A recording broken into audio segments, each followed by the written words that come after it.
Hey guys, Scar9 here and welcome back to my channel today. In this video I'm going to be bringing you guys yet another exotic review. However, this one is a bit different than the last one I did on the Tarantella, and this is going to be looking at the returning exotic, the Dragon's Breath. Now this one was in year 1, it was a solar rocket launcher that was not very popular at all. However, this was mostly because it was rivaled by the Gallowhorn and really nothing can compete with that. But now that the Gallowhorn is gone, I believe that the Dragon's Breath can take its place in the current meta of Destiny. So the main change to this weapon is the exotic perk Napalm. In year 1, this weapon detonated and left a solar pool behind that damaged enemies.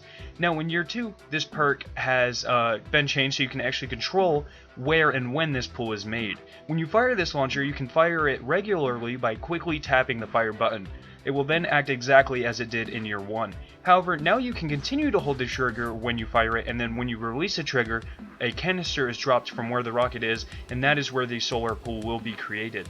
This pool of fire will last around 8 seconds, and it is a pretty interesting mechanic that definitely takes some time to get used to. Now if we look at the stats, we can see that the Dragon's Breath seems to be pretty mediocre at first, if not underpowered. It has a blast radius that is just over half, which isn't very good at all, a velocity that is right under half, again not very good, and only a medium reload speed. Just based on this, it would not seem like a rocket launcher worth your time. However, the exotic perk makes it excellent for damaging multiple groups of enemies as well as holding down points. I will give a couple of examples of this when I delve into where it is good. But first we're going to examine where and when you should use this weapon. So in PvE, this weapon definitely stands out. It damages large amounts of enemies at once, making it ideal for combat in closer areas, which is very odd for a rocket launcher. In the gameplay, I'm using it on the Shadow Thief Strike and the Tanix boss fight. As you can see, not only does this rocket launcher do large amounts of initial explosion damage, the continuous burn also proves to be quite devastating. I would definitely have this weapon when running things in PvE, especially when the solar burn modifier is active. Now we're going to be looking at how this weapon performs in PvP. So in the gameplay you can see me being quite unsuccessful with this weapon. It is pretty difficult to hit weapons with the explosions, especially with the large blast radius being so small.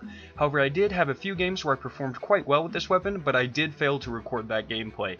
I found that this weapon works wonders in control. You just have to shoot the rocket in the dead center of a control point, and it surrounds the entire point and lasts quite a while. It is pretty easy to get multiple kills like this, and if you are Titan with the Takeonaut, this weapon could be absolutely devastating.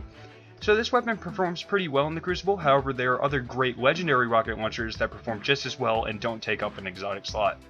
So overall, this weapon has definitely been improved from its year 1 state. This exotic perk makes it much simpler to use effectively and make fire pools more devastating and put them in better locations, and this definitely helps to bring the weapon back into the meta.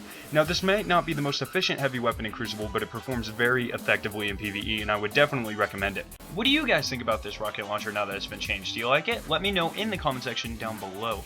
If you did enjoy this video, make sure you leave a like rating and share this video and my channel on your social medias. These actions let me know that you guys are enjoying the content I'm producing and help my channel to grow.